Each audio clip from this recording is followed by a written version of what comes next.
Welcome to College Football Roundtable, your source for college football coverage, including major storylines, playoffs, can't miss game previews, and picks each week.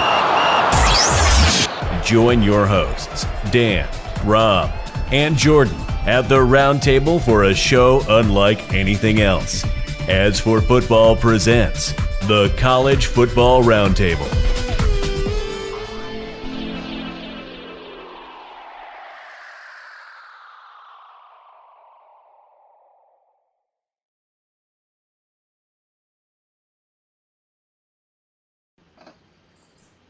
Welcome back, everybody. I'm Rob, the Angry Colonel. The NFL draft starts on Thursday. If you can believe that, we're 2 days away. The transfer portal is open, and it's already having an impact on the game. There are some crazy moves that's happened just in the last 24 hours coming out of spring games. EA Sports and the NCAA need to get their act together and release the college football game. I think everybody's been waiting on that for at least a decade. I know I have. But anyway, welcome back. What's up, Trash Talkers? Welcome to the Combined College Football Roundtable, or the Army Football Alumni Show, as we're going to call it today. I'm your host, Rob, in Fayetteville, North Carolina. We got Dano Ikebesa coming out of Coastal Connecticut, Trigger Joe right up the street from the big house, and we also have three Army football alums, all played on the 96 team. We've got Tim Booth, we've got the notorious ZOP, and Randy Hawkins on with us today. How are we doing, guys? Awesome. Never better, man. I guess I'll go first. Life is good. Tim, how about you? Awesome. Great, just man. got off of work, and it's much better. Oh, Jim. Sorry. Tim and Jim. Sounds the same. Go for it. One of you guys. Zop, you're up, man. It's easy. Go ahead. Yeah, it's awesome. Timmy Booth is always leading through the hole. So, honestly, it's good to have him together. Good seeing. I saw him last time, Air Force game. And I'm glad that he was able to connect here and my man Hawk over there. So life is good for me. Yeah, life is good. Hawk, how about you? It's always great down here in Tampa. I'm so happy to join the roundtable. It's good to chat about football. You know, during what used to be our dead period, and those sad days, after the national championship and after the Super Bowl. And so, when you find yourself craving a little football, all you got is the high school, national letter of intent day. You got the spring college football and the NFL draft. So, but now we have the XFL, and I know we're going to talk about that later. So I'll shut up for now. Awesome. Timmy, how about you? I'm doing good. I'm actually sitting in the parking lot of my physical therapy place, waiting on physical therapy on my shoulder, trying to stave off a total shoulder replacement. So, oh, wow. Yeah. Brutal. Fighting off father time and injuries. We all understand that for sure. All right. So just a real quick catch up about this roundtable. Roundtable is where we're going to talk about the service academies. We talk about what's going on in football, but seeing that we are in the dead period, we're about halfway to the start of the 2023 season. If you can believe that, it seems like it's so far away, but it's not. Spring games are over. So this is our opportunity to chat really quickly about some football. But without further ado, I'll pass it over to Dan, and let's chat about the service academies. Yeah, well, as we all know, Army has a new offensive coordinator, Drew Thatcher. Coach Thatcher comes in with a new offense, kind of a run-pass option type offense. A lot of buzz about that. I don't know how much we're going to talk about that today, but I have seen this thing in person, and I am prepared to tell you what I saw. Air Force, as we all know, won the Commander-in-Chief's trophy, unfortunately. Ended their season with a win against a disappointing Baylor team, which was fine. Troy Calhoun remained at Air Force, which is amazing. I think that guy has found his forever home. And, I think a lot of us were hoping he would head on to the Power Five. I certainly was. And finally, Navy dumped Coach Ken, promoted defensive coordinator Brian Newberry into the head coaching position. And they've got new offensive coordinator, new defensive coordinator. They've got their best football player arguably playing lacrosse. Like, they got a lot going on. So, I don't know, man. Yeah, it's going to be interesting to see how that falls out. Do you think R-Line comes back next year with the new offense, or is he going to play, or is this it for him? No, he was at spring practice until, he's like spring practice with the football team, and then he shows up on Saturdays to play with the lacrosse team, which is, good work if you can get it, I think. Yeah, that's crazy. All right, so spring football updates. We'll toss it to Joe and Hawk real quick to talk about Michigan football, and then we'll go back to Army because I know that you had gotten to the spring game, Dan. So, Joe, what are you hearing Yeah, about the spring practice? there's a lot of buzz coming out of Ann Arbor about, just a different kind of vibe. They're, coming off of, I think they're 19th in the transfer portal right now. Um, coming off back-to-back Big Ten titles and back-to-back beatdowns of OSU. Kind of feels like order is restored in the world of college football. And, with JJ McCarthy coming back, he's joined by what could possibly be the best 1-2 punch in college football, and Corum and Donovan Edwards. They went ahead and reloaded in the transfer portal at center again, stole Drake Nugent out of Stanford, and that's a huge get. He was a big time quality starter for them, and they're coming off of, I know Colonel Rob loves this, two back to back Joe Moore best offensive line in the nation, and that, even though Michigan has been a absolute NFL pipeline for offensive linemen, I don't know that that's happened. Matter of fact, I should have checked that stat, but it was 14 years since the last time they won it, and they won it back to back. So there's a different trend. They're starting to get those 5 stars and those hogs that Penn State, Wisconsin, and Ohio State were eating up, and I think they've shifted the weight in the recruiting battle, and they look good, man. And now they just need to win a game in the playoffs, and we can take the next step. So we'll see. But the team, I mean, right now they've loaded up in the transfer portal, getting Josiah Stewart, the sack master out of Coastal, was a big get also, because they've reloaded on edge rushers 3 times now out of the transfer portal, and it's worked out every time. So I'll pass it to you, Hawk, if I didn't cover everything with my. I think you covered everything. It's great to read and hear what's cooking in the big house. Still my fondest memory of the big house remains when I took the recruiting trip up there in November of '91, just to see that Michigan versus that team down south game, watching Desmond Howard, clown all over and everything, do the famous Heisman pose in the end zone. Was blessed to be there, and as a I was there with Michigander. you. All I right, was then. just in the stands. Yep. So as a Michigander, that's my second favorite team. But I know the goals and expectations remain the Natty after a disappointing showing in the playoff. But hey, it's a new year, and the focus I know will be on week 1 and be on our rivalry opponents.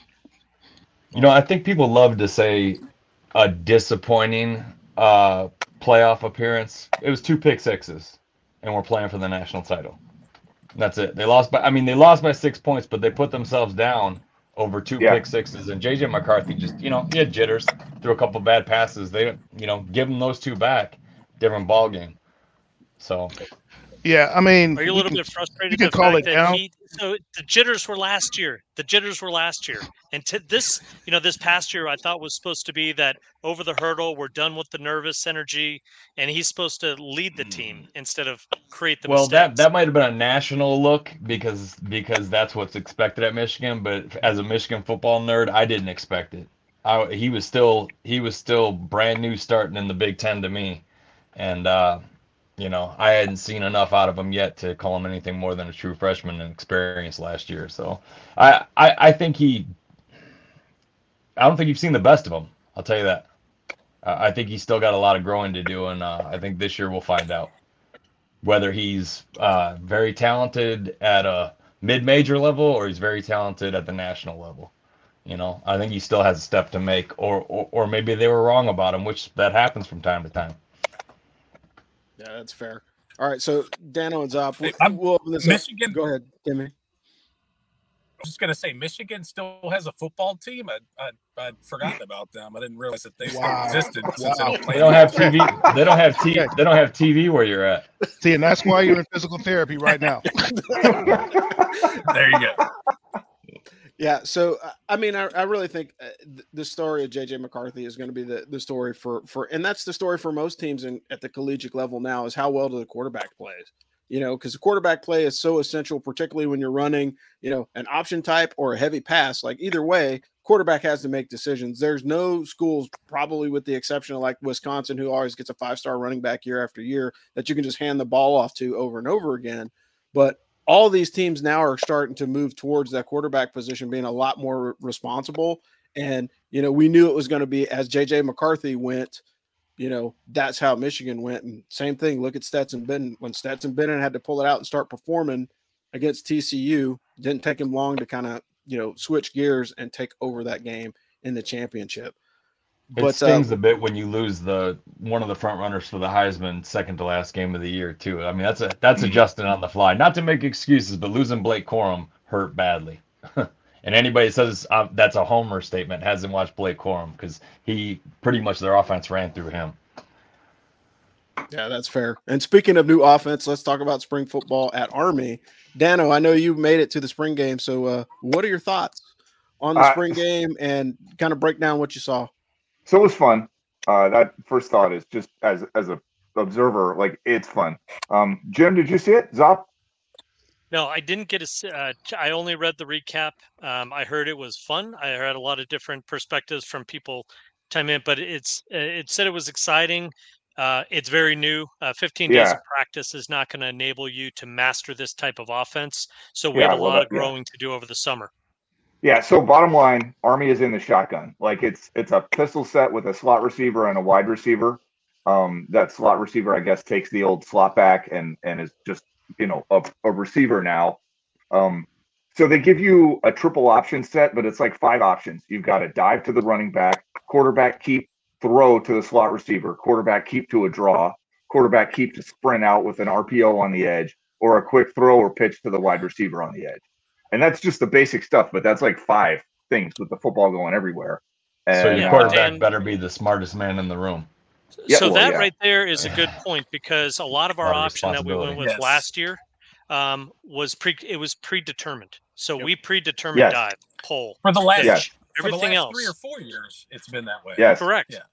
Yeah. So how much of the option is he's really going to be able to exploit?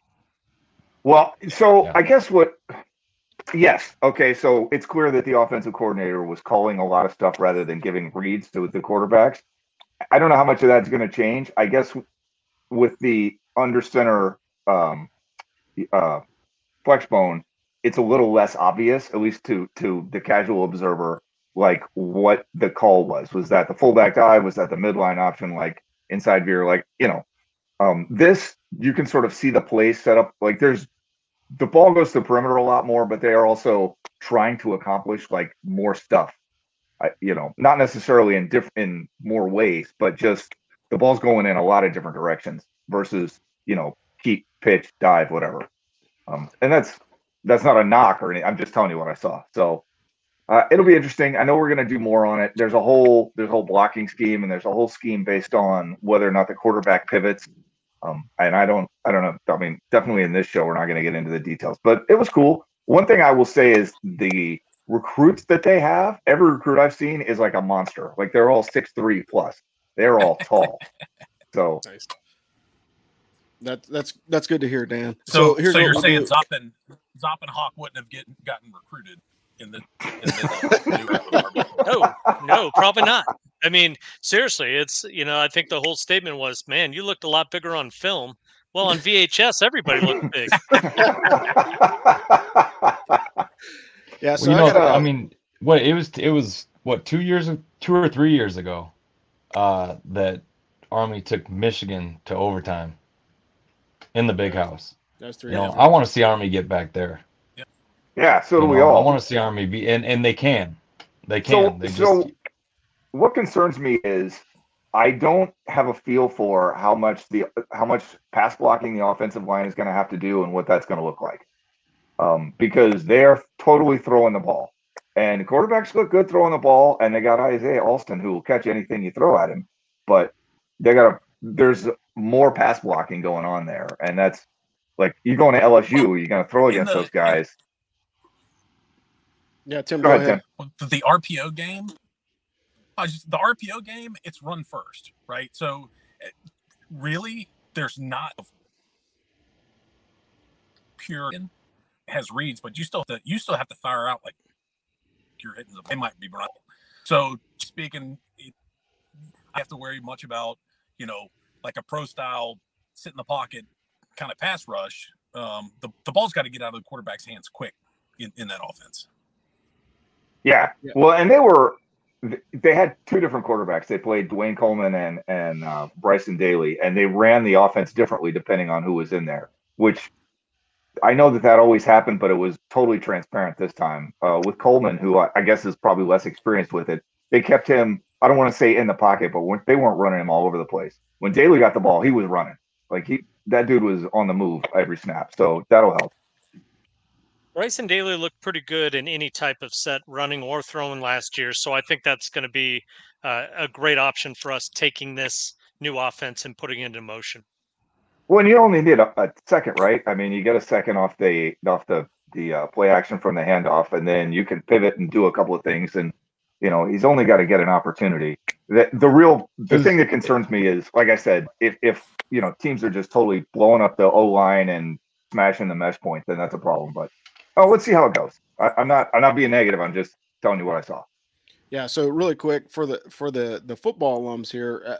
How big is the spring game? Because again, it seems like it's something that's gained momentum over the last 10 years or so for collegiate athletes, because now people are actually going and watching them. But before it was like, there's a spring game. Like I never even heard of that, but we'll start with Tim, go to Zop, and then round it out with Hawks. Like, what do you guys think about spring games? Oh, I think it's very important. Just like spring practice. I wish they let teams practice more, but you get 15 practices, then limit it for good reasons. But it's really crucial for development. I mean, in most teams, you get a crop of senior folks, like seniors or firsties that leave, and then you got to fill in the gaps, and it helps bridge that gap between. I don't know who was talking about it earlier. This big gap between. For us, most of the time, the end of December and then the beginning of August, I mean, that's a huge time to sit off and not play football, right? So I think it's really important, and it's important for the coaches to be able to evaluate too.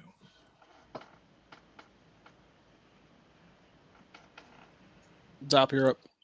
Yeah, I think the spring game, so the spring game for us was, I think, a practice at game speed when we did it. And I thought it was, really kind of fine tuning the office. It's critical this year because of the new offense, obviously new offense coordinator, new offensive system. I think it's absolutely critical for us. But the one thing that, Coach Munkin's done with the entire staff is they've really tried to broadcast and advertise much more, make it more West Point more attractive to come up. So as far as recruits, just being on hand and what you saw, Dan, I think is pretty significant in the recruiting side of it. So to draw out and to say you got all these monsters, that team picture that they took as far as all the committed, I think is a big deal for recruiting. And so the impact is gone beyond just what it is as far as the offense and defense and X's and O's. It's turned into how can we leverage this to recruit better to the military academy? Yeah, I think that really matters. Hawk, you're batting up cleanup. Last comment. Yeah, I just think that both Tim and Zop hit the nail on the head there. I mean, the coaches have got to figure out how the new offense is going to work, how their personnel look in that new offense, and whether or not they can execute it. And if not, they have a few short months to figure out, okay, who's going to be the right person in the spot to do that. And then just to wrap up and reiterate what Zop said, spring football today in college has been more of a recruiting tool. So you got to have your recruits there, and they need to see themselves wearing that uniform, see themselves going to that spring game and, being in those repetitions with those players and then one day being on the field. So. Yeah, that's awesome.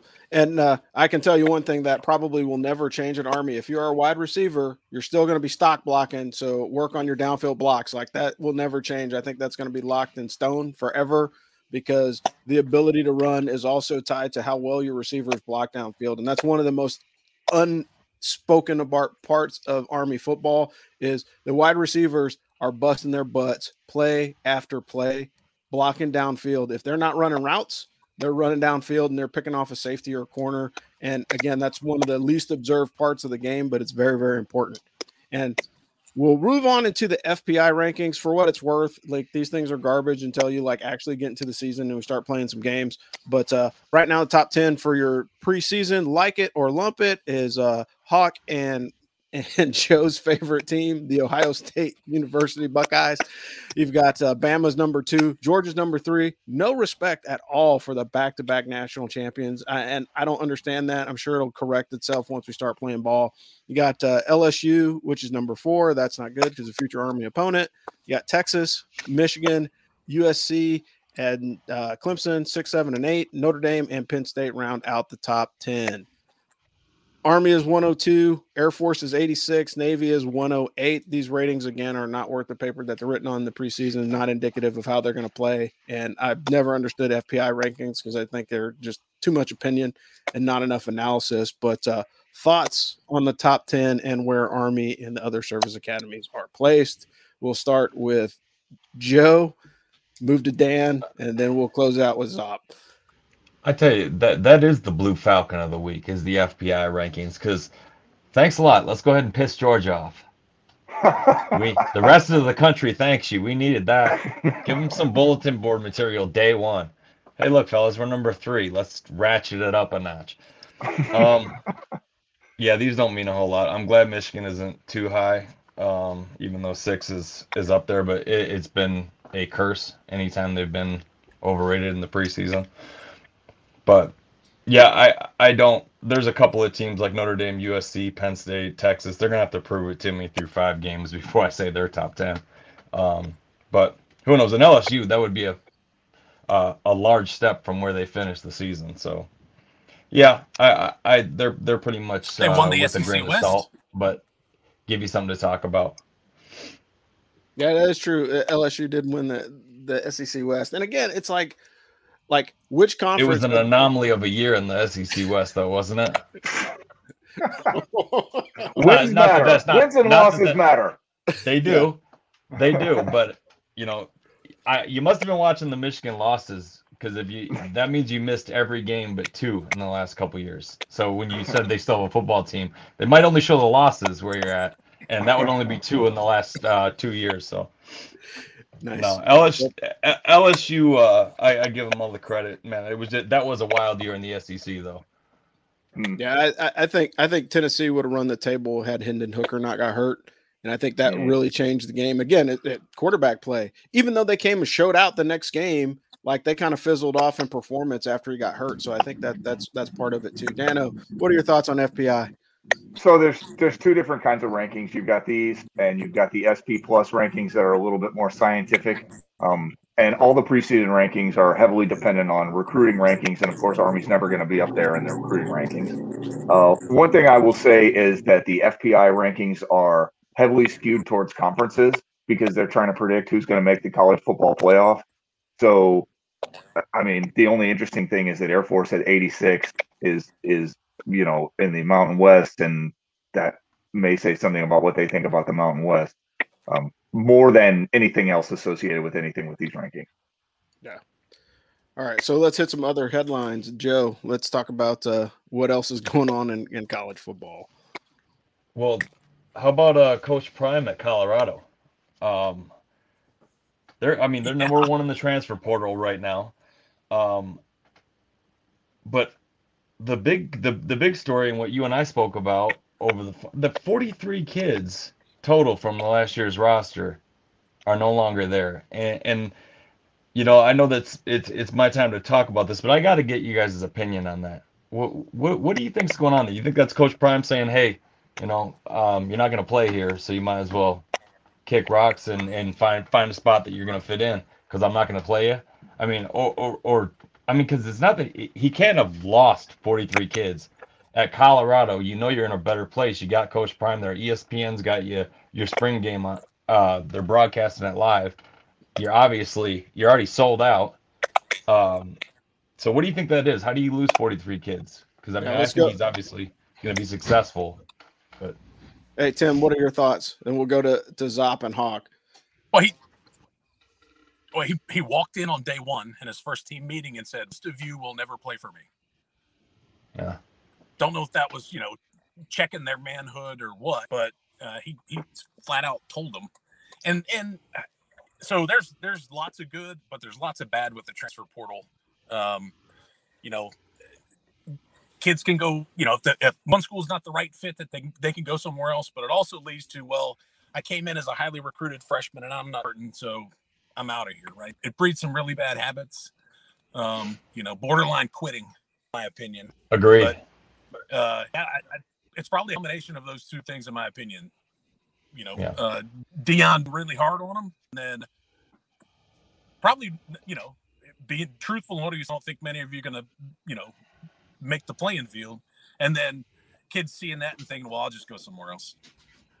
Yeah, and we talked about that on the show last season, about how the transfer portal can almost be an adversary to teaching kids how to deal with challenges in life. And Coach, I think Coach Prime, exactly what Tim said. I think it was more of a gentleman's course. Like, hey, nothing personal, but I'm not going to play you, just so you know. But you don't think Bobby Knight's players, a few of them would have transferred if they didn't have to sit out a year?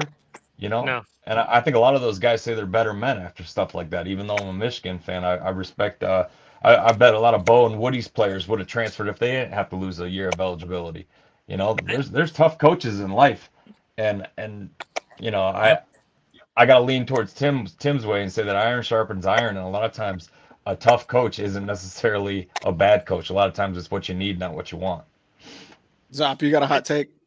Yeah, I do, and I think it's timing. So Bobby Knight and Bo Schembechler and Woody Hayes never had to deal with social media. I think social media exposes people's weak, fragile egos, and if you have something that's posted all over, it says, Coach Prime says you're not good enough to play here, they're going to run for the hills, and they're not going to do two things. Let me go find something a little bit further away from this coach, and let me go try and figure out what I can do on the NIL deal. How can I make some money in the process? So to me, I think there's competing, things, whether it's social media, peer pressure. Sure. I mean, you're talking about Shedeur Sanders saying, he's throwing dimes to a guy that's transferring. He's going to transfer. He's going to be. Yeah. He was one of their weapons, and I think killed it in the if spring this wasn't game. Plastered, spring break. But if it wasn't plastered all over social media, I don't think we would have heard two words about it. I think it would have been just like one of those. Yeah, he's trying to check you, and he's trying to see how tough you are, and are you going to be a part of this or not? And I think without the look into the locker room, I think that you would see a lot less of the proliferation of the transfer portal. Yeah, not to mention, that if a kid walked up to him and said, Coach, you may not think so right now, but I don't want to play for anybody else, and I'm going to prove it to you. I'm good enough to be here. That's the kind of kid you want to play for you. Because that's a dude who wants to win for you. And I think that's the kids he's looking for and why he took such a hard line coming in. Because you're talking about turning around a losing program. So you got to go in and immediately find out who the winners are out of that losing program. That's a great because point. There are a few. And so, by going in there, you're going to set that high standard. And those people who are just going to fall back, they're going to fall back. Those who are going to work, they're going to work hard and they're going to earn a spot, So I don't make too much of him losing so many people in the transfer portal. I think he's got to build the team that he wants his way. And, we'll see how it looks in the fall. So. Yeah, that was awesome, man. That was some beautiful feedback from a few college insiders. I liked it, but no, that was it. No, seriously, it's a great point, Hawk. About he wants to find the diamonds in the rough and find out who wants to really be there. Yeah, I think that's a huge. Can I say something else about the? Yeah. Go for it, Tim. No, go ahead. Finish your thought. No, I was just going to say. I was going to give a different story of the transfer order. Yeah. Okay, go ahead. Well, just so the flip side of that, we're talking about kids fleeing and all this stuff. But full disclosure, I'm a big LSU homer. I grew up in Baton Rouge. My whole family went to LSU. My dad and my older brother both played at LSU. No. And I am looking forward to us kicking their ass. By the way. So to your point earlier, Rob, about not good for us that LSU's ranked number 4. I wish they were number 1 and we go in there and punch them right in the mouth. Nice. But the transfer portal. So when Kelly took over, after they fired Orgeron, LSU played with 39 scholarship players in the bowl game. Right. And then the very next fall, so they had 39 scholarship players left on the roster at the very next. Kelly takes to win the SEC West. A lot of that's a transfer portal, to be honest. But so there's some good things there, right? Yeah, and I agree with you on that. What I was going to say is I think a lot of kids that might have popped on Coach Prime too are folks that are looking at the landscape of college football. You know, the Pac-12 is not going to be the Pac-12 for very much longer. So if I'm a freshman or a sophomore, you know, I can move on to greener pastures and go to a bigger one of these mega conferences and have a better chance of you know, getting the eyeballs on me and going to the pros. Because again, Pac-12, like if the Pac-12 is not on television, you know, unless they have an early game where they completely adjust the schedule, you're staying up super, super late to watch Pac-12 games because they're on, you know, they're on the left coast. So if you're not, you know, staying up late, you're going to miss a lot of the TV time that those kids are getting. And with name, image, and likeness and their future in the pros, riding on the amount of, you know, film that they can get, why wouldn't I transfer to like the Big 10 or, you know, the Big 12 and have a great opportunity to get more eyeballs on me versus, you know, being that standout talent that's playing at, you know, 9 o'clock every night on Saturday that nobody's really watching except for fans. Because Coach Prime has proven that he can bring the eyeballs to the program. He's proven that with Jacksonville. I mean, nobody's looking at Jacksonville State. You know, I'm probably not going to look at him now that he's left. But he has proven he can use social media to his advantage by producing this, you know, this film, this open kimono look into the locker room. And he's told these kids, and he's shown it, he'll go get their NIL money. And, you know, those are two things that seem to interest kids these days. He says it's here to stay, so he's going to use it as a weapon. I mean, yeah, Hawk, you know, as far as NIL deals, though, and then, like you said, the exposure. So, you know, when the Big 22 comes aboard, I mean, Big 10, you know, gets USC and UCLA, the major market of Los Angeles, bringing that over into what is already a conference. You know, you're going to have NIL deals out the wazoo. And I think that as far as much as Coach Prime does in Denver, Colorado, it not nearly as impactful as Lincoln Riley in Los Angeles, California. Yeah, it's going to be awesome to see USC in November come play in Michigan and Ohio. Like just one of those nasty spit and rain 32-degree weather games. No, I can't in LA. Like, what did I sign up for, man? Listen, they can't play defense in a dome.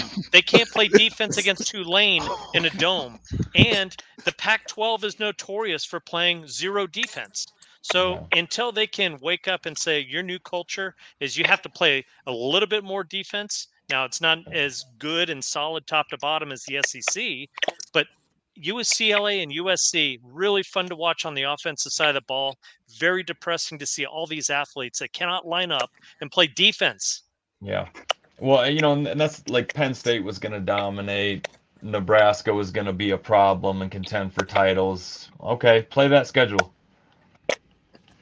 Other than the SEC, I'll stand that schedule up against anybody.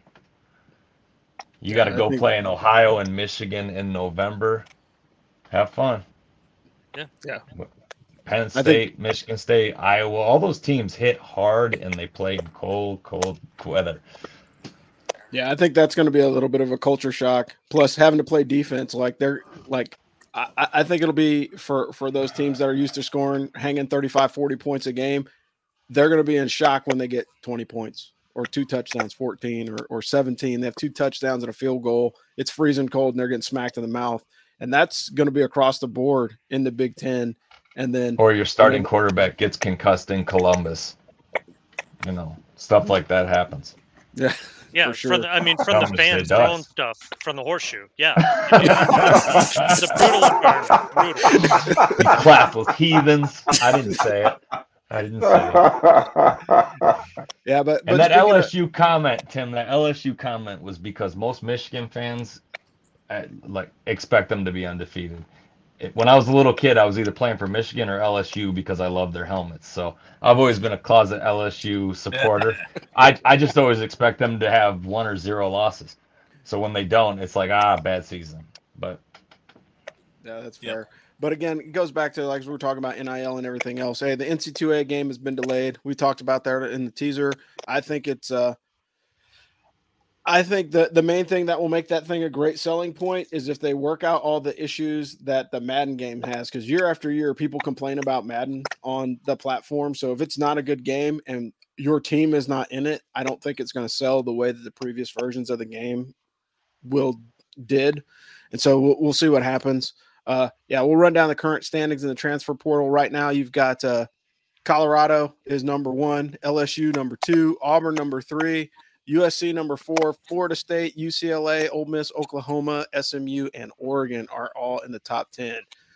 Moving on to the road to the draft. Any guesses into which university has the number 1 or the highest number of active NFL players? And don't look at the outline. If you have, it's not fair. But I confess that I saw this on social media before. I saw this on social Georgia, media before Alabama, you posted LSU, it. Michigan.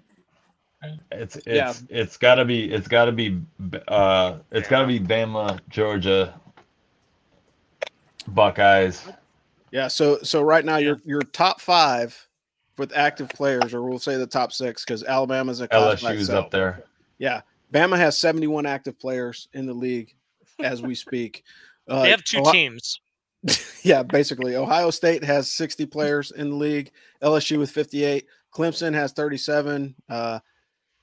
Georgia has 49, and Notre Dame has 47. Moving on to the next point, Notre Dame is actually the number 1 school in college football for producing pro athletes. So if you are a prospective candidate and you're trying to go there, Touchdown Jesus is where it's at if you're trying to make it into the pros. However, that squad is very, very difficult to get on. They have 522 in the NFL since the inception of the league.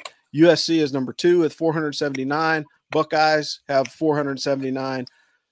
Those stanky Oklahoma Sooners have 409 active players in the NFL, and Michigan has 392. Rounding out the top 10, you got Bama, Penn State, LSU, Florida, and Nebraska as of 2022. And believe it or not, in the 2021 draft, Georgia passed Ohio State and LSU for having the most players enter the league in a single draft. The previous record was 14 in the 2004 and the 2020 season, and Georgia hit 15 last year. So if you're looking at a program, again, all roads to the pros lead to the SEC when you look at the top teams that are putting people in the NFL. The University of Miami was up there in the 90s back when, they had the bad boys of college football, but those dudes have since fell off for about a decade. And again, your dirty trio is your guys that are habitually in the college football playoff. So if you can get to Ohio State, Michigan, or Bama, you have a pretty decent chance of getting into Georgia. Yeah, and Joe, one of your points earlier was, don't poke the bear in Georgia.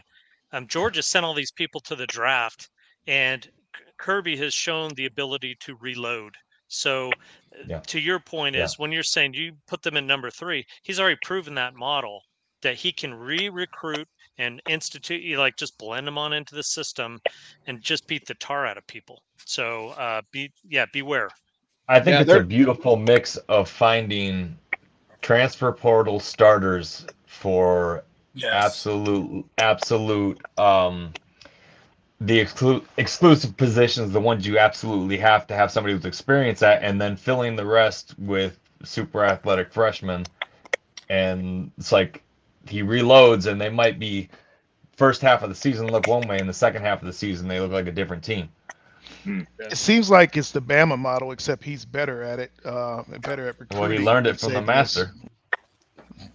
Yeah, you got to keep in mind Kirby was a coach underneath old Nick Saban, and I think that's part of the complaint too, because Saban is seeing all his contemporaries or folks that used to hover around his circle starting to use the same playbook as he has, and teams are starting to catch up. It used to be back in the day that there was only like a couple of teams that were shooting their shot to take over the Bama legacy or dynasty in college football, but now everybody else is starting to catch up, and I think recruiting in the transfer portal is helping, and the transfer portal is helping big time just because again, like Joe mentioned, I can go out and specifically recruit and look for that guy that I need, And if he's in the transfer portal, then I can just get access to all his, his film and everything else, study this guy pretty well, and then fit him in the right spot. And that's a dangerous proposition, because if I'm like a junior at the University of Iowa and Kirby Smart comes knocking, I'm probably not going to say no. Right. Well, yeah, and if do you want to be the number 4? You want to be the number 4 linebacker at Alabama and see the field like on every other kickoff, or do you want to go be the number 1 linebacker at Miami, Ohio, or something like that? I mean, dudes are getting a chance to play, and ironically, the group of 5, a few of them at least, have benefited as well from some of these really talented guys that just can't see the field. So, and some of that is pure. Like we knocked it earlier, saying it's not dealing with adversity. Some of that is a kid really assessing the situation, man. Like, look, man, there's 2 studs in front of me, and I want to play football. I want to be part of a team. It doesn't have to be this team, but I want to play on that team, and I get that. I mean, that's a big part of. I love it because it does kind of sway the battle between Saban and the rest of the country. And if you blink twice, you'll have spent more time than I will feeling bad for Nick Saban for any reason. But that is a big part of the transfer spoiled of your decision as an athlete is, do I want to go someplace where I know I can contribute, or do I want to go someplace where it's just the best place that they'll take me, the best program? And there's like some calculus there that. Yeah, well, I mean, comments from the recruited athletes. Tim, go ahead. It's really interesting, the dynamic, and we don't know what it's going to look term, but so there's a couple of things that I see, and it's just like if you go to work somewhere, you don't like the culture, right? So you get recruited at Colorado before Dion gets there, right? 2 years ago, you're recruited at Colorado and realize that it's a complete, shit show. I mean, it's the culture horrible. Nobody's going to workouts. Nobody's in the gym. Everybody just cares about their own playing time and their own stats. Yeah, I'm going to go somewhere. And then you have a real positive benefit, in my opinion, is these quote unquote, 2-3 stars, and they go to Miami of Ohio and they perform well, and then Kirby comes and recruits them, and then they go play in the big leagues, right? So that's, I mean, there's some positive news for those kids where they didn't get coming out of high school for one reason or other, and once they got time on the field, people said, that kid can play, and they move up to a bigger program. Yep, Tim, Josiah Stewart coming out of Coastal, he'll probably be a plug-and-play starter for Michigan. That'll be the first time he plays in front of 115,000 people, and he earned it the hard way. Yeah, for sure. And Tim, when you talk about 2 and 3 stars, that's Chip Kelly's model. So UCLA, he still loves to coach, and so he loves to take guys that are talented and maybe have underperformed the diamond in the rough, and he loves to coach them up. So now I think that system is catching up with guys who are true coaches and not NIL managers. So I think the opposite side of that, Ohio State. I hate to be saying this, but Ohio State has a model for how much NIL revenue they need to bring in order to formulate a top 5 team every year. Something like $13 million. Yeah, they're not wrong. That is important. They got the easiest place to pitch their team in the country. I've been to Columbus. There ain't nothing in Columbus but the Buckeyes. If you want to play at that level, dog in town. If you want to play at that level, then you got to play at that level. Like if you want to be in the top 5, then you have to be in the top 5. Like bottom line, and I guarantee, Tennessee was just happy to take that money out of the McDonald's bags because the money was always there. Yeah, for sure. It's, speaking of the Buckeyes, as a true Wolverine fan, I can be 100% honest. They're a field goal away from beating Georgia, and no one's talking about that. I mean, they've got the talent. Mm-hmm. And I do think they probably played their worst game against Michigan. I don't mind that at all. But, remember we were saying going into the playoff, I said I wouldn't want to play Ohio State right now.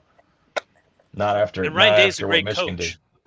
Yeah. He is a good coach, and he develops his talent as well. So as much as there's money involved, I love to see Harbaugh against, you got him in the same, coach on coach as much as player on player matchup I think is such an exciting game, very much like Lincoln Riley, Chip Kelly, UCLA USC game. And then you have the Kirby and Nick Saban. So the coaching matchups I think are as intriguing as the matchups on the field. Yeah, I think we're finally getting to the point now, and transfer portal, NIL, everything all being said. Like when there's parity on the field because of the players that you can bring to the game, then it truly falls to the coaches and who has the best strategy on getting their team over the hump. So I think that's super important. Great discussion, guys, but we're going to talk about the draft really quick and we'll get everybody out of here because we're running about 40 minutes right now. Good conversation, though. I love it. I love talking about football in general, so this is always great. But moving on. So Army has had 2 players drafted recently. And when I mean 2 players drafted, I mean NFL 7 rounds drafted. So the last 2 were Caleb Campbell and Tim's old roommate, Ron Makeda, as it says in the NFL roster. But Cole Christensen was the first Army football player to win a national NFL championship. He's on the Kansas City Chiefs. He was opposed to Brett Toth, who was on the Philadelphia Eagles. So it would have happened either way last year. But again, Andre Carter II is probably going to get drafted. I have some insider information. A friend of mine that used to work at the front office with the Browns. Do not be surprised if he ends up there. But a quote that I pulled today, and it goes, "Hey, you won't even recognize him in 3 years. How much his body will change when he's on an NFL team? He's going to be thicker and stronger than what you see on tape right now." Scouting director for an AFC team. I don't know what AFC team that is. Perfect example of that. Yeah, for sure. And I think there's a lot to be said about that. Like when you get a guy to a pro program and like his whole life is football, eat, sleep, and drink, not studying, not marching, not summer training, not all the other things that you have to do as a cadet or even as a an officer in the Army, like you can do a lot. But what are you guys' thoughts on Andre Carter in the draft? What do you think? I heard the Giants as well. I don't know where he's going to go, but what are your thoughts, gentlemen? If it was the previous Giants regime, I'm sure they would take him in the first round.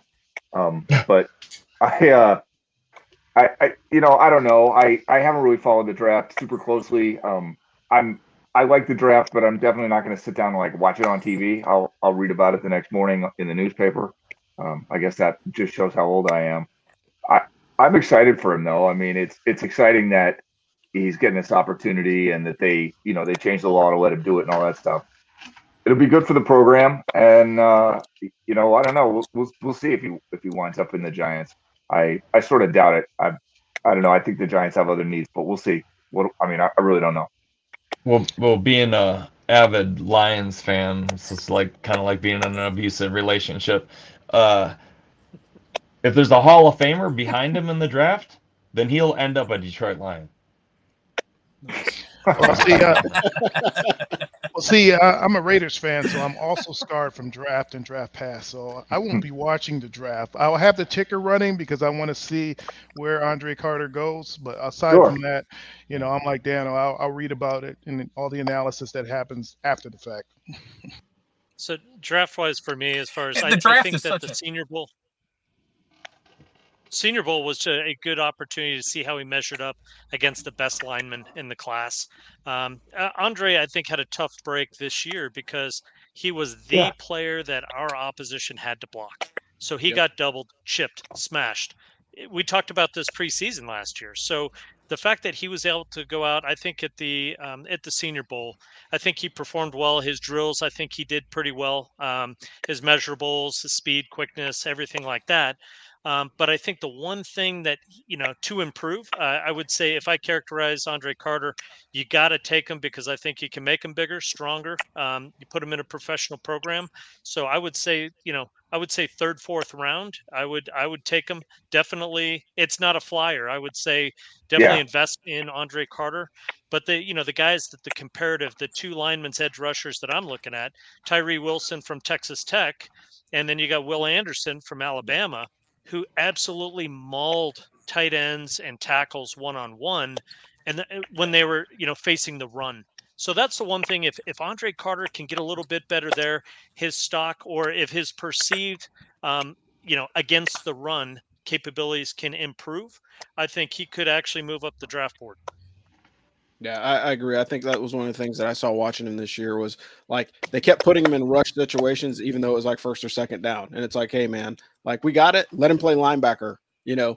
Then when we get to those third and longs or those situational downs, let him rush. I think that was one of the things that I saw. I'm looking forward to it. Hopefully he will get drafted and get the opportunity to play. Again, you could always take the Villanueva route, but that was a little bit longer. And we all of us on this call know about giving up your best years of your youth to the U.S. government. So again, sometimes it's better to strike while the iron is hot, and hopefully he gets the opportunity to play. But again, I'll toss this out here. We noted it before, but I'm going to trigger Joe again because old Ryan Day, I'm saying his name, but like this dude has been great at hunting quarterbacks, man. Like when you look at the list of guys that he has in the NFL that he recruited, he recruited Justin Fields, Dwayne Haskins, God rest his soul, CJ Stroud, wherever he's going to end up going, Quinn Ewers, and Joe Burrow. Like all of those guys would be considered good. So, I mean, the guy has an eye for talent. It's just, but he never played Joe Burrow, so true. And fact. There's no denying that. And again, good point by Tim. He missed on that one. He should have been starting that guy. The guy that you left, you should have been starting that guy. The LSU guy is going to chime up. Of course. Well, because again, Joe Burrow ran the table. Like there was Joe no Burrows doubt, is an assassin. Like there was no doubt in anyone's mind when LSU started rolling about 4 games in, is a wrap. Go ahead, Tim. Well, I was just gonna say, but he transferred, but he graduated from Ohio State. He didn't do the transfer portal thing, but he would be a candidate for that. I mean, he was a talented kid, and the shining example of somebody who's ready to start as a freshman. He should have been starting as a freshman. He'll tell you that. He maybe he could have got more playing time earlier, but he really didn't make huge strides until he was a junior. Goodness. Who started in front of him at Ohio State? Absolutely. Yeah, but when the guy that you're competing against has a nickname of 12 gauge, it kind of makes it a little bit more difficult. You know what I mean? Because and again, it's an embarrassment of riches at Ohio State's with quarterbacks for the most part. That's rarely, if ever, did they have a bad year at QB1, and that what makes a problem for all those other dudes. But again, now with the transfer portal, it makes it great. I think the grad transfer is probably the way to go, particularly for a quarterback that maybe you want to go to your dream school and play, or hey, look, I can plug in with this offense and actually have a chance of winning. And Joe Burrow is a perfect example of that. And like, dude has not stopped rolling since he's gotten to the pros. So I don't think that it wasn't a fluke. That guy is legit talent for sure. Well, the transfer portal won a Heisman Trophy last year under the right coach and the right system. They designed the whole system around him and brought that guy into a more, I guess, weapons-laden environment at USC. So that's how, the transfer portal for good, I guess. And Ohio State's problem is, I had a Lamborghini and a Ferrari. Which one do I drive? Yeah, for sure. Yep. For sure. Yep. All right, here's your projected top 5 right now, and I don't know if I agree with this, but Carolina Panthers are going to trade. They got to trade from the Bears. They're looking to pull Bryce Young. You've got the Texans with taking Florida quarterback Anthony Richardson. Tennessee Titans are going to draft QB Will Levis from Kentucky, and your number 4 guy is CJ Stroud. So you're going to have basically that's insane. Your top 4 picks are quarterbacks, and again, these are all freaking mock drafts, and again, these are not worth the paper that they're written on because, again, these guys are just speculating. And I encourage you to start a drinking game if you watch the NFL draft and take a shot every time your mock draft is wrong. And I will tell you'll be highly inebriated. That's right. By 10 picks in. That means Will Anderson will be there at 6. And if he is and the Lions don't draft him, everyone should be fired because that dude is going to be an all-pro probably in his first season. Not all pro, but he's going to be a stud, and the Lions need as much defense as they can handle. Right what now, a good balance to the other rush end. I mean, that would, I think, make the Lions vicious. With Aiden Hutchinson. The year the Lions last year they went to the playoffs. The Lions didn't even have a good secondary. They just had Ndamukong Suh. Quarterbacks didn't have a chance to find the routes. I honestly can't believe that there are people. I understand that Anthony Richardson from Florida has had like a good pre-draft thing, but and Kentucky quarterback Will Levis going ahead of C.J. Stroud, like that is freaking nuts, man. That's horrendous. Sorry. That's like Anthony Richardson's going to be the boomer bust of this draft. Well, that's fine. That's okay, but you don't take boomer bust second. You take boomer bust in the second round. Well, if you're the Texans, you do. Says it right here. Yeah, I like C.J. Stroud better. I mean, quarterbacks go. I like C.J. Stroud better. I think he's more athletic. He's bigger, more durable. Nuts. Durability is a big issue in the NFL. I love Bryce Young. He is a winner. And so everybody's saying the superlatives, in comparisons against Drew Brees. Drew Brees wasn't a terribly big guy, but depending on the system he goes to, if he went to the early 90s Cowboys like Troy Aikman did, and Troy Aikman got the tar beat out of him, good thing he was a big guy and could withstand some hits. Yeah, he did. Bryce Young is not going to withstand those hits. So I think we that's were just talking about it. Yep. Get him in the right system. You got to put him somewhere where he's surrounded by an offensive line like the Michigan Wolverines. I hate to say it. That is the model, is protect that man or get the ball out of his hand in 2.3 seconds. Yeah, I'm wary of if I'm an NFL owner of spending $40 million a season on that frame. Yeah, for sure. I mean, it's just he's talented as all get out, but yeah, could you imagine him running an offense like Baltimore? Like, dude, he'd get destroyed. He'd get killed. You might as well kill him. Like, just shoot him on the sideline. The fastest quarterback that's ever played the game is probably Michael Vick. Yeah. And Aaron Brooks was his cousin. Played for the Saints. Told him his rookie year, like, look, you got a chance to play in this league, but stop being so reckless when you run. Gets his leg broke. Year one? Yep. He told me, he's like, you're gonna get hurt. And I mean, it didn't take long before somebody hit him and broke his leg. It's a different game. You're playing with the top 1% of the top 1%. Was it a chop block that did it? Is that why they outlawed it? I hope not. Yeah, but RG3 was the perfect example of the guy stayed in bounds too long. Yeah. Ruined his career. Yeah. He had a great body type for a sprinter. Yeah, he really did. Hurdler. Yeah. Yep. That's what he should have done on some of those dudes that were trying to take out his legs. All right. So last thoughts, guys, really quick. Anybody watching the XFL? What do you think? Is it good? Is it bad? I'm used to the way it was in the 90s. So there's like a lot less stripper glitter and hot tubs. So I haven't watched very many games. So anybody, I dipped in the third quarter, but that's like digging that tombstone out of your freezer that's got like a 6 month worth of frost on it, and you got to scratch it off to realize it's a pizza. It's like calling that pizza. You know what I mean? It's still football, but it's not necessarily gourmet. But you're going to eat leftovers, okay? You just said it right there. You're going to dig through that ice, okay? I defrosted the heck out of it. In the XFL, I mean, guilty pleasures. So, I mean, what are you going to do? You're going to put on the ice skating Grand Prix? I doubt it, okay? So I'm going to turn on the XFL. Thank you. And so what it looks like here is, DC defenders, the reason why they're playing well, they got quarterback options. They have a little bit depth there. Karen's been playing well in St. Louis. DC defenders, I think both Pierre King and Jordan Ta'amu have played very well interchangeably. Different quarterbacks, but effectiveness levels have been pretty steady. And, again, as you don't know really the defenses in this league, in the first league, who's who, it's kind of treacherous to watch. They run a base. You're going to just scream through, do all that kind of stuff. And then the offensive line, again, is getting in, it's like being a bunch of rookies on a brand new system, brand new team. So I think first half was sloppy. It's gotten a little bit better. But obviously, DC and I think Houston Roughnecks, I think we're truly the classes of the respective leagues.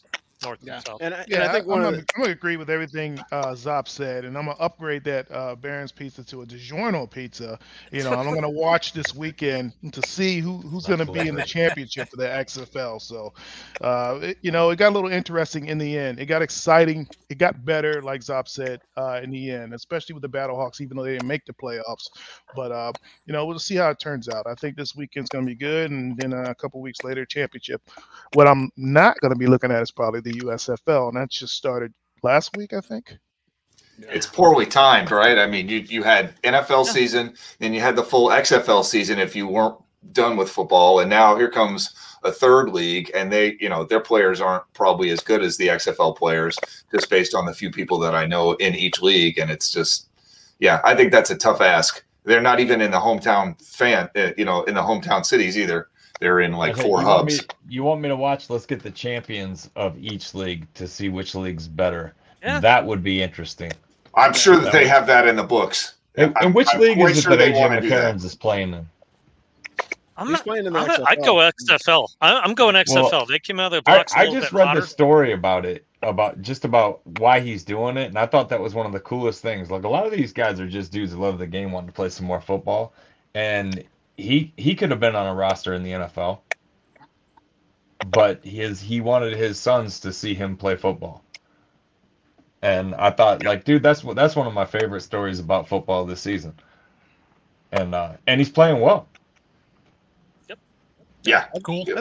I think that's fair. And again, like, there's always those hidden gems that kind of come out of XFL. For those of you guys that are throwback, and we guys are all of us on this call are old enough to remember Tommy Maddox, who won the first championship in the XFL, and then next thing you know, he's playing in the NFL. And so there is some carryover, and I think the difference, honestly, between the XFL, version 1 versus XFL version 2 is now version 2 that they're actually trying to play football.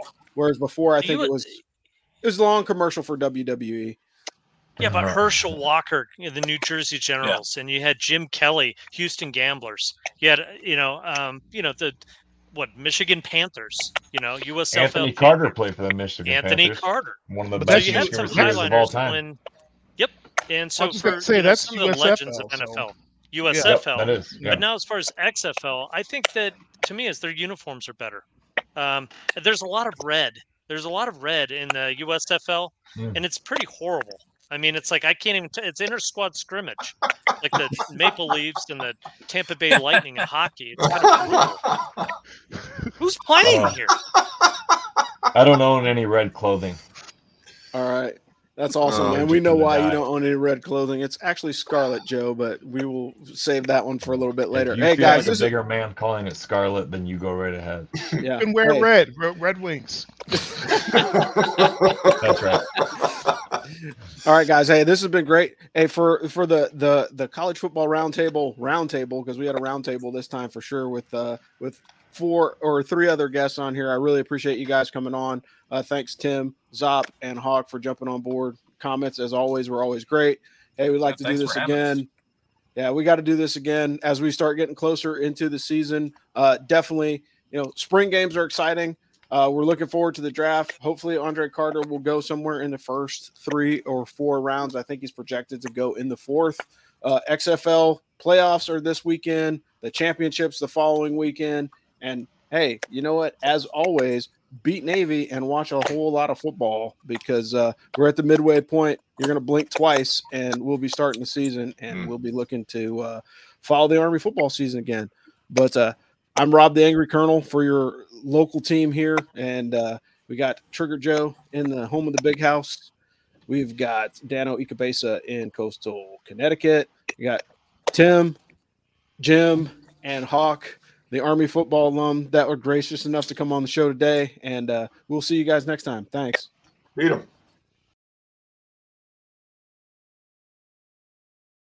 All right. Well, let's get into the big one. Football is next. So we put out a feeler to our First D Club members, asked them who they thought, if they had any questions. And the one question that was most asked was about joining a conference. So number one, have any conferences reached out since the last time we spoke? And then the other sort of half of that question is, what sort of, I know you said that you value Army's independence. I think that Army as an institution does too. What sort of conditions do you see that would lead to Army joining a conference? Yeah, great question. I'll try to be pretty transparent here. The shifting landscape of college football and college athletics in general, it's those external factors. We still value our independence. For example, if the college football playoff expands, which it's going to, the way the proposal is written is it's the 5 Power 5 conference champions, and then the next highest ranked conference champion, and then the next 6 highest ranked teams. So essentially what they're saying is the Power 5 conference champs all get in, and then whatever group of 5 team that's the highest ranked, right? Whether it's the Sun Belt champ, the MAC champ, the American champ. Well, that means Army as an independent. It used to be if we were just the highest ranked independent, I thought, or the highest ranked group of 5, you might get that last spot. But now they're saying it's the highest ranked group of 5 conference champion. So we don't have an avenue other than we have to be ranked in the top 12 in the country, which is going to be difficult to do when teams like Tennessee and others decide, I know we had a contract, but we're not going to play you. Yeah. And by the way, like if I'm the AD at Tennessee, I'm making the same decision. Like, playing Army is a really difficult proposition for Power 5 teams, because if you beat us, you're supposed to, and it ain't going to be easy to beat us. And if you don't beat us, it's, you know, the world has ended, you know, Armageddon set in. So, and let me be clear, Jeff Monken and Mike Buddy and Steve Gillen, like, we want opportunity to be the best at everything that we do. And so hell yeah, we want to be in the college football playoff. And so if the only way that we get there, and this is crystal clear, and there's no other opportunity by the year 2027 for us to get to the college football playoff, other than to join a group of 5 league and win it, I think we'd be crazy not to consider it. Not to mention the things that go along with that college football playoff, which is a big cut of the money that's going to exponentially grow. They think about $450 million of new money will come in with the expansion. You know, those are dollars that I need so that our rugby program can keep operating and winning national championships, and our softball team and our volleyball team can continue to keep pace as travel costs and airplane jet fuel and buses, all those costs are rising. So the other question, James, has anybody called me from a conference? No. But it's my job after every fiscal year to sit back and say, hey, are we doing everything to maximize revenue? You know, and we do that through Army-Navy games, and we do that through game guarantees, and we do it through partnerships with Nike and CBS and Learfield. And so, you know, I think I use the word holistic all the time. I do a holistic review of our department, and revenue matters. It's not the only thing. I mean, if revenue was the only thing that mattered, Boo Corrigan would have joined a conference 10 years ago. So we're no closer to joining a conference, but we're no further from joining a conference either. And anybody that sits here and pounds the fist and says, we will never, ever do X, Y, or Z, usually ends up looking pretty goofy when they end up doing precisely that. So I'll just leave it there. Thanks for listening to the Ask for Football College Football Roundtable. Tune in next week as the AFF team brings you more hot takes and college football analysis. We'd like to thank our sponsor, BuyerBarn.com. BuyerBarn.com is the world's first platform to perform online auctions and sales for farm animals. BuyerBarn.com is dedicated to helping small farmers in America and are extending a special discount to military veterans who want to help in the revolution of the family farm. Go to BuyerBarn.com/military. That's BuyerBarn.com, BYREBARN.com to learn more and to get started, or email them at info@BuyerBarn.com. Thanks again for listening to Ask for Football College Football Roundtable, and as always, beat Navy.